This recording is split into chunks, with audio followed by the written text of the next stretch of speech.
For the last several weeks, we have been exploring an incredible story told by the Apostle Paul in his second letter to the Corinthians. In the 8th and 9th chapter of that letter, he writes how the churches in ancient Macedonia responded to a severe crisis that had hit their region, causing widespread affliction and extreme poverty. Instead of retreating in fear, they leaned into the crisis with hope, faith, and love. At the heart of their response was a financial gift meant for the work of the larger church that was so large, Paul tried to convince them that it was beyond their means. But they wouldn't hear it. They begged him to take it so that they could do their part in supporting such vital ministries. As we continue through our own season of affliction, this ancient story has a lot to teach the modern church. But as much as this story has already taught us, there is one final thing for us to learn from it, something that is perfect for this Sunday before Thanksgiving. That lesson begins with these words: "He who supplies seed to the sower and bread for food will supply and multiply your seed for sowing and increase the harvest of your righteousness." This verse is a reminder that all we have belongs to God. Just as God supplies seed to the sower who then grows grain that eventually becomes bread, God promises that when we use what God has given us in faithful ways, God multiplies those things until they become a harvest that is enough to take care of all God's children. This is a core biblical teaching. God has given us enough to care for each other so long as we are good stewards of those resources and use them in ways that honor the call of faith. Paul continues, "You will be enriched in every way for your great generosity, which will produce thanksgiving to God through us, for the rendering of this ministry not only supplies the needs of the saints, but also overflows with many thanksgivings to God." A few weeks ago, we shared a video of church member Charlotte Tharp talking about the joy faithful stewardship has brought her and her husband Sonny throughout their lives. She said the key to generosity becoming something that fills your heart with joy and thanksgiving is to think less about what you are giving up and more about what you are giving toward. As a people of faith, we know the greatest gift there is in all the world is the love God has for us.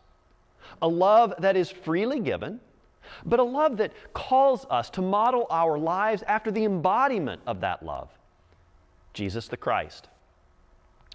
That is why, even though they were experiencing extreme poverty and affliction, the Macedonians were filled with joy and thanksgiving upon presenting their gifts to God through the church. What they were giving toward was far more important than what they were giving up. Yes, they were struggling, but they knew they were not the only ones suffering, and they were willing to come together and care for one another in ways that allowed them to give of what they had, so that others would have enough. Knowing that they were part of God's healing presence in the world gave them great joy, and they could not help but have a spirit of thanksgiving about it. We would do well to give our gifts to God in that same spirit. Several years ago, we shifted the timing of our annual stewardship drive from October to November. While there were several reasons for that decision, one of them was the idea of culminating our campaign on the Sunday before Thanksgiving. Doing so allows us to be more intentional about offering our estimate of giving cards for the coming year in a spirit of gratitude for all that God has done with the gifts given in the previous year and all that God will do in the year to come.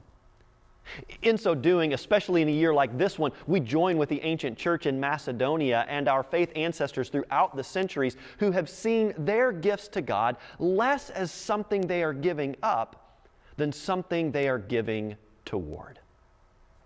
To that end, I want to offer one more invitation for you to fill out your estimate of giving card for 2021. You can do so by following the link found with this sermon on whatever platform you may be using.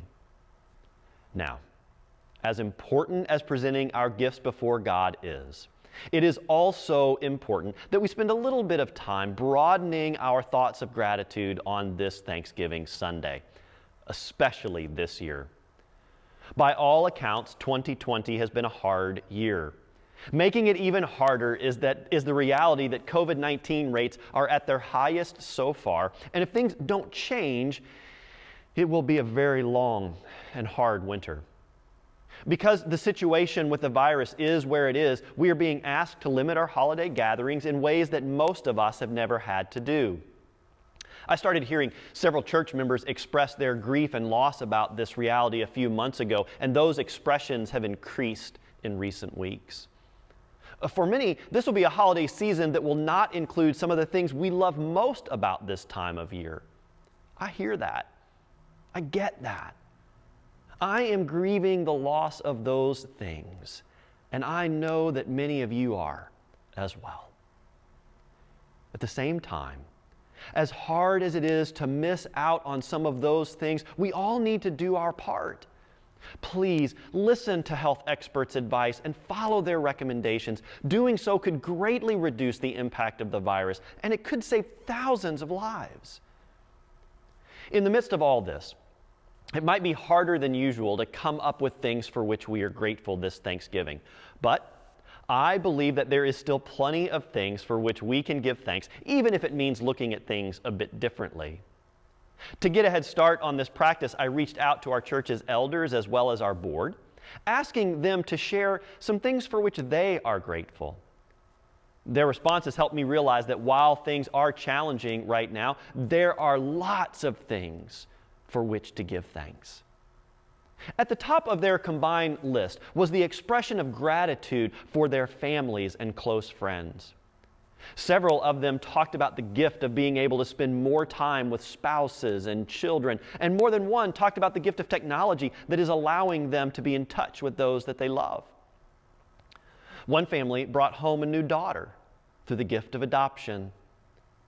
One family grieved the death of a loved one, but gave thanks for her legacy of love and kindness. One board member talked about the gift of having friends and family who stick with you no matter what, in good times and in bad. Another talked about the grace of friends and family contacting them at just the right time, as if God led them to reach out in a moment of need. Several people offered expressions of gratitude for members of our community who are doing so much to help us get through this crisis.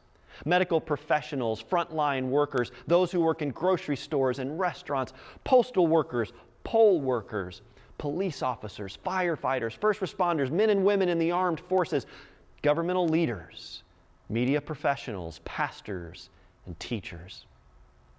As one elder put it before providing a list of examples, I'm just so grateful for people. Technology was at the top of many lists.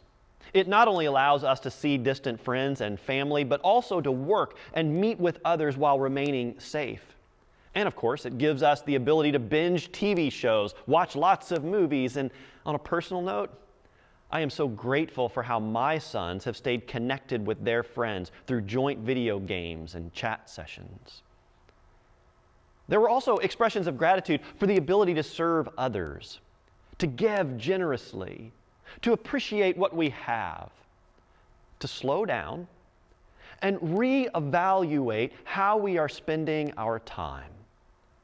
And there was even an expression of appreciation for a growth of humility and the blessing of getting things wrong and learning from them.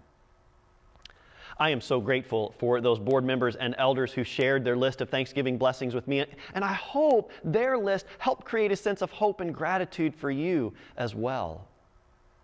As we enter into the season of Thanksgiving, I invite you to take some time to identify the things for which you are truly grateful, things that have helped you get through this challenging year. In so doing, we learn the final lesson from the churches in ancient Macedonia. Even in the hardest of times, we are called to give thanks, even if for the smallest things. That practice reminds us of God's presence in our lives and promise of God to be with us in all of life's varied circumstances. And that's a promise for which we can all be thankful. Amen.